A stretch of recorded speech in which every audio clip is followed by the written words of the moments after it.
નમસ્કાર દર્શક મિત્રો, અમારી ચેનલમાં આપનું ફરી એકવાર હાર્દિક સ્વાગત છે। શ્રી કૃષ્ણ કહે છે, આ વસ્તુઓ બીજાને દાનમાં આપવાથી મનુષ્યના જીવનમાં શું થાય છે?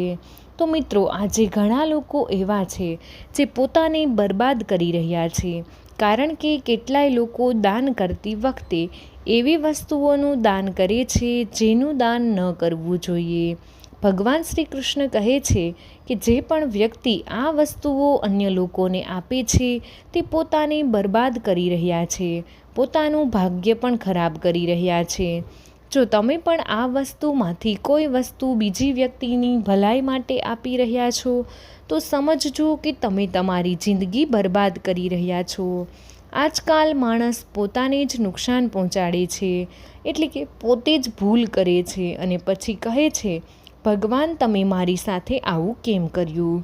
અને ભગવાનને દોષ આપે છે। ભૂલ તમારા ઘરમાં કરી રહ્યા હશો અને કદાચ તમારા ઘરમાં નેગેટિવ ઉર્જાનું આગમન થવાનું શરૂ થયું હશે।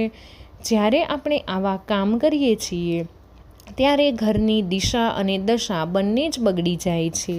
તો મિત્રો, ભૂલથી પણ આ વસ્તુઓ કોઈને નહીં આપતા, નહીંતર તમને રસ્તા પર આવવામાં સમય નહીં લાગે। ભગવાન શ્રી કૃષ્ણના કહેવા પ્રમાણે મનુષ્યને તેના ઘરની આ વસ્તુઓ ભૂલથી પણ અન્ય લોકોને ઉધારમાં કે ભેટમાં ન આપવી જોઈએ। આ વસ્તુઓ સાથે ઘરમાંથી માતા લક્ષ્મી પણ ચાલ્યા જાય છે। આપણને બાળપણથી જ શીખવવામાં આવ્યું જ છે કે બીજા લોકોની મદદ કરવાથી અને દાન આપવાથી મનુષ્યને પુણ્ય પ્રાપ્ત થાય છે, એટલે કે પુણ્ય મળે છે। ભગવાન શ્રી કૃષ્ણના અનુસાર જે મનુષ્ય સારા કર્મો કરે છે તેમને સારું પરિણામ જ મળે છે, પરંતુ કેટલી વસ્તુઓ એવી હોય છે કે જે ભૂલથી પણ અન્ય લોકોને નહીં આપવી જોઈએ, કારણ કે જો તમે વસ્તુઓ અન્ય લોકોને આપો છો તો આ વસ્તુઓ સાથે તમારી ઘરની સુખ સમૃદ્ધિ પણ જતી રહે છે। આ વસ્તુઓ તમારી ઘરની શાંતિ અને સુખ સમૃદ્ધિ સાથે જોડાયેલી હોય છે। જો તમે આ વસ્તુઓ અન્ય લોકોને આપી દો તો તમારી દરિદ્રતાનો સામનો કરવો પડી શકે છે। ઘણા લોકો કહે છે કે આપણું ઘર વાસ્તુશાસ્ત્ર મુજબ હોવું જોઈએ। જો કોઈ વ્યક્તિ વાસ્તુશાસ્ત્રનું પાલન નથી કરતા તો તેના ઘરમાં બરબાદીના લક્ષણો દેખાવા લાગે છે। તમારે બરબાદ થવું નથી અને તમારા ઘરને બચાવવું છે તો તમારા ઘરમાં રહેલા દરેક સભ્યને સારું રહે તો રસોડામાં આ ભૂલ ન કરવી। ભગવાન કહે છે, જે પણ વ્યક્તિ સારી રીતે પૂજાપાઠ કરે છે તેને હું સ્વીકારું છું અને દરેક તેમની મનોકામના પણ પૂર્ણ કરું છું। તો મિત્રો, વિડીયોમાં આગળ વધતા પહેલાં વિડીયોને એક લાઈક કરી દેજો અને કમેન્ટ બોક્સમાં સાચા હૃદયથી જય માં લક્ષ્મી લખી દેજો। ચેનલ પર પહેલીવાર આવ્યા હોય તો ચેનલને જરૂરથી સબસ્ક્રાઈબ કરી દેજો। તો મિત્રો, વિષ્ણુ પુરાણમાં આ વસ્તુઓનો ઉલ્લેખ કરવામાં આવ્યો છે। આ વસ્તુઓ માતા લક્ષ્મી સાથે સંકળાયેલી માનવામાં આવે છે અને આપણે બધા જાણીએ છીએ કે માતા લક્ષ્મી આપણા જીવનમાં કેટલા મહત્ત્વના છે। જેઓના ઘરમાં માતા લક્ષ્મીની કૃપા હોય છે ત્યાં સદૈવ ધન, વૈભવ, સુખ અને શાંતિનું આગમન થાય છે। જો કોઈ કારણસર માતા લક્ષ્મી રૂષ્ટ થઈ જાય તો ઘરમાંથી સુખ, સંપત્તિ અને વૈભવ પણ નષ્ટ થઈ જાય। એટલે તમે ધ્યાનમાં રાખો કે તમારા ઘરમાં એવી વસ્તુઓ છે જેનો સીધો સંબંધ માતા લક્ષ્મી સાથે છે, એટલા માટે તેને કદી પણ ઉધાર ન આપો। જે પણ વ્યક્તિ આજે આ 7 વસ્તુઓને સારી રીતે જાણી લે છે તે વ્યક્તિ કદી કોઈને આ વસ્તુઓ આપશે નહીં અને તેમના ઘરમાં હંમેશા સુખ શાંતિ જ રહેશે। મિત્રો, આજે જે પણ થાય છે તે આપણે 7 વસ્તુઓ વિશે જાણીએ। દરેક વ્યક્તિ ઈચ્છે છે કે તેમના જીવનમાં સુખ શાંતિ રહે, તેના ઘરમાં ધનની કમી ન રહે, પરંતુ માત્ર મહેનત કરવાથી વ્યક્તિની આ ઈચ્છા પૂર્ણ નથી થતી। ઘણીવાર સારી આવક હોવા છતાં અને કડી મહેનત કરવા છતાં પણ ઘરમાં ધનની કમી રહે છે। તેનું કારણ છે જાણતા કે અજાણતા થયેલી ભૂલો। શાસ્ત્રોમાં એવી ઘણી નીતિઓનું વર્ણન છે જેનું પાલન કરવાથી જીવનની ઘણી બધી સમસ્યાઓ દૂર થઈ જાય છે। મિત્રો, માત્ર એટલું જ નહીં, આ નીતિઓનું અનુસરણ કરવાથી ઘરમાં સદૈવ ખુશાલી રહે છે અને માતા લક્ષ્મીની કૃપાથી ક્યારેય પણ પૈસાની કમી નથી થતી. ગરુડ પુરાણ, જે હિન્દુ ધર્મનું મહત્વપૂર્ણ ગ્રંથ માનવામાં આવ્યો છે, તેમાં એવી ઘણી વાતોનો ઉલ્લેખ મળે છે જે ગરીબી અને દરિદ્રતાનું કારણ પણ બને છે. જો તમે આ કામો કરો છો તો આજે જ તેને છોડી દેજો, નહીં તો અનેક પરેશાનીઓનો સામનો પણ કરવો પડી શકે છે. અહીં કેટલાય મિત્રો એવા પણ હશે જેઓ આ વાતને સાંભળશે નહીં, કેમ કે તેમને વાસ્તુશાસ્ત્રનું જ્ઞાન નથી. પરિસ્થિતિ માટે એક કહેવત પણ પ્રચલિત છે, બંદર શું જાણે આદુનો સ્વાદ.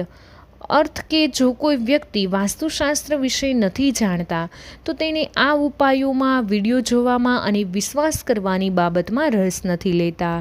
તેથી સાચી અને 100% જાણકારી મેળવવા માટે વિડીયો સાથે જોડાયેલા રહેજો. તો મિત્રો, ચાલો વિડીયોની શરૂઆત કરીએ. સૌપ્રથમ વસ્તુ છે પત્નીના દાગીના. મિત્રો, સ્ત્રીઓના આભૂષણોને માતા લક્ષ્મીનું પ્રતીક માનવામાં આવે છે. સુંદર આભૂષણોથી સજ્જ સ્ત્રી માતા લક્ષ્મીના પ્રતિબિંબ જેવી દેખાય છે. એટલે કે જ્યારે પણ આપણે ઘરેણાઓ ખરીદીએ તો સૌથી પહેલાં માતા લક્ષ્મી સમક્ષ રાખી તેમની પૂજા કરીએ છીએ, પછી જ તેમને પહેરીએ છીએ. ઘરની સ્ત્રીઓએ ઘરની લક્ષ્મી માનવામાં આવે છે અને તેમના ગળામાં આભૂષણ હોવું સુખ સમૃદ્ધિનું પ્રતીક છે. તેથી તમારી પત્નીના ઘરેણાઓ ક્યારેય કોઈને ઉધારમાં કે દાનમાં અથવા ઉપયોગ માટે ન આપો. ખાસ કરીને સુહાગન સ્ત્રીઓએ પોતાનું મંગળસૂત્ર, પાયલ અને બિછિયા ક્યારેય અન્ય સ્ત્રીઓને ઉપયોગ માટે ન આપવું જોઈએ. આથી ઘરની બરકત અને ભાગ્ય પણ તે ઘરેણાઓ સાથે જતું રહે છે.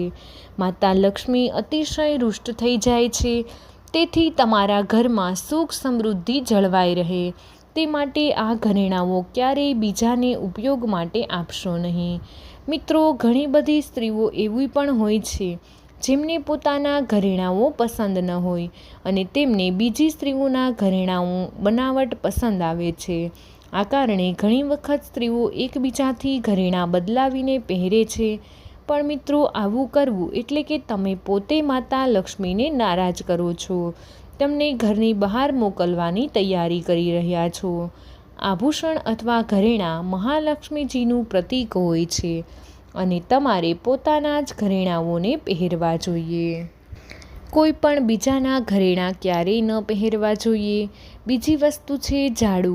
મિત્રો, ઝાડુ જે સફાઈ માટે વપરાય છે તે આપણા ઘરમાંથી નકારાત્મક ઉર્જાને દૂર કરે છે અને તેને માતા લક્ષ્મીનું પ્રતીક માનવામાં આવે છે. ઝાડુમાં માતા લક્ષ્મીનો નિવાસ હોય છે, તેથી તમારા ઘરની અંદર ઝાડુ ક્યારેય કોઈને ઉધારમાં કે ઉપયોગ માટે ન આપવું. તમારું ઝાડુ ખરાબ થઈ જાય તો તેને વહેતા પાણીમાં વહેડાવી દો, પરંતુ તેને કચરામાં પણ ન ફેંકો. તમારા ઘરની ઝાડુ કોઈ બીજી વ્યક્તિ ઉપયોગ કરે તો તેનો પ્રભાવ તમારા ઘરની સુખ શાંતિ પર પડે છે. સાથે હંમેશા આ વાતનું ધ્યાન રાખો કે કોઈ બીજાના ઘરની ઝાડુ તમારા ઘરમાં ક્યારેય ઉપયોગમાં ન લ્યો. આવું કરવાથી તમારા ઘરની નકારાત્મક ઉર્જા હંમેશા તમારા ઘરમાં આવી શકે છે. અને હંમેશા સાવરણીને છુપાવીને રાખવી.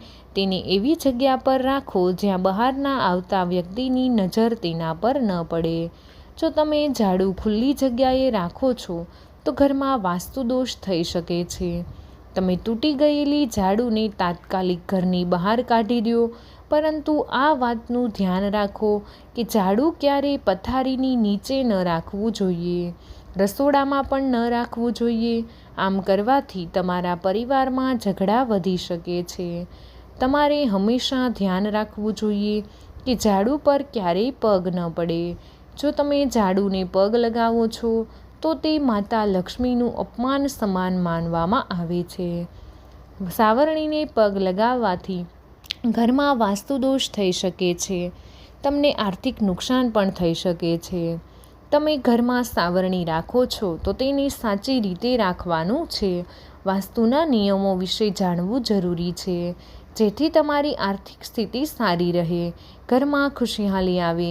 ક્યારેય પણ ઘરના કોઈ પણ વ્યક્તિ બહાર નીકળતાની સાથે તરત જ સાવરણીનો ઉપયોગ ન કરવો જોઈએ. આવું કરવાથી બહાર જતા વ્યક્તિને તેના કાર્યોમાં સફળતા નથી મળતી. મિત્રો, એટલું જ નહીં, જો તમારા ઘરમાં નવી વહુનું આગમન થાય, દીકરીઓ ઘરથી સાસરે જાય, ત્યારે પણ તરત જ ઝાડુ ન લગાવવું જોઈએ. માન્યતા છે કે આવું કરવાથી તમારા ઘરની લક્ષ્મી રૂષ્ટ થઈ શકે છે અને તમને આર્થિક નુકસાન પણ થઈ શકે છે. ત્રીજી વસ્તુ છે કે સૂર્ય ડૂબ્યા પછી દૂધ, દહીં કે ચોખા કે લોટ જેવી સફેદ વસ્તુનું દાન કરવું અથવા ઘરમાં ઉધાર આપવું અશુભ માનવામાં આવે છે. એવું માનવામાં આવે છે કે સફેદ વસ્તુઓથી ખરાબ નજર ઝડપથી લાગે છે, તેથી સૂર્યાસ્ત થયે પછી તમારા ઘરની વસ્તુઓ બીજાઓને ન આપવી. અને આ વસ્તુનું દાન કરવાથી પણ તમારા ઘરમાંથી સકારાત્મક ઉર્જા ઓછી થઈ જાય છે. તો મિત્રો, તેને બજારમાંથી ખરીદીને આપી શકો છો, પરંતુ તમારા રસોડામાંથી લઈને ક્યારેય કોઈ લોકોને ન આપવી જોઈએ. ખાસ કરીને મીઠું તો ભૂલથી પણ ન આપવું જોઈએ. મિત્રો, માતા લક્ષ્મી ધનની દેવી છે. તેમના આપણા ઘરમાં સદાય વાસ થાય તે માટે આપણે પ્રયત્ન કરવા જોઈએ. જે ઘરમાં મહાલક્ષ્મીની કૃપા હોય ત્યાં ધનની વૃદ્ધિ થાય જ છે. આથી તમારી પત્ની પાસે કોઈ પૈસા રાખેલા હોય તો તે પૈસા ક્યારેય કોઈને ઉધારમાં ન આપો. જો તમે તમારી પત્ની પાસે રાખેલું ધન કોઈને ઉધારમાં આપો છો તો તમારા ઘરમાંથી લક્ષ્મી માતા ચાલ્યા જાય છે. ભવિષ્યમાં તમને પૈસાની તંગીનો સામનો પણ કરવો પડી શકે છે. ખાસ કરીને તહેવાર અથવા એકાદશીના દિવસે તમારી તિજોરીમાં રાખેલું ધન બીજાને ક્યારેય ન આપો. પાંચમી વાત છે, મહાલક્ષ્મી વૈભવ અને સૌભાગ્ય આપનારી મમતાની મૂર્તિ છે. સાથે તે અન્નપૂર્ણા પણ છે. તેથી આપણે અન્નગ્રહણ કરતાં પહેલાં માતા અન્નપૂર્ણાનો આભાર વ્યક્ત કરીએ છીએ. રસોડાની શુદ્ધતા અને સંપન્નતા એટલી જ જરૂરી છે જેટલી ધનની છે. રસોડાના ચકલા, બેલણ અને તવા બીજાને ક્યારેય ઉપયોગ માટે ઉધારમાં ન આપવા જોઈએ.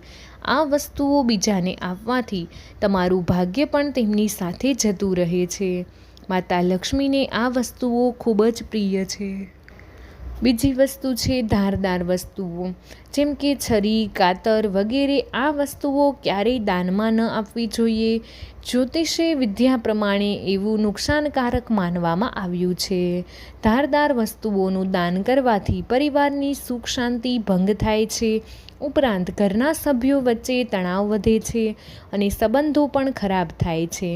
ઘણીવાર લોકો સ્ટીલના વાસણો પણ દાનમાં આપે છે, પરંતુ જ્યોતિષશાસ્ત્ર મુજબ સ્ટીલના વાસણોનું દાન કરવું આપણા ઘર માટે અશુભ હોઈ શકે છે. ધાર્મિક માન્યતાઓ અનુસાર સ્ટીલના વાસણો દાન કરવાથી પરિવારની સુખ શાંતિ ભંગ થાય છે અને ઘરમાં ઝઘડા વધે છે.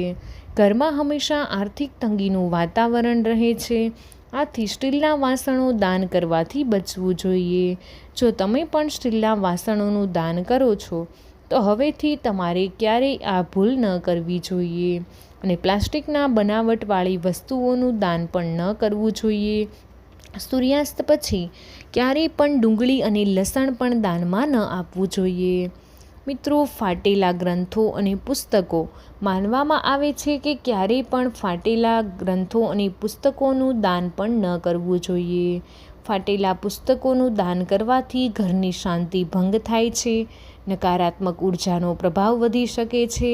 આ પ્રકારની વસ્તુઓનું યોગ્ય રીતે વિસર્જન કરવું જોઈએ, પરંતુ દાનમાં આપવી જોઈએ નહીં.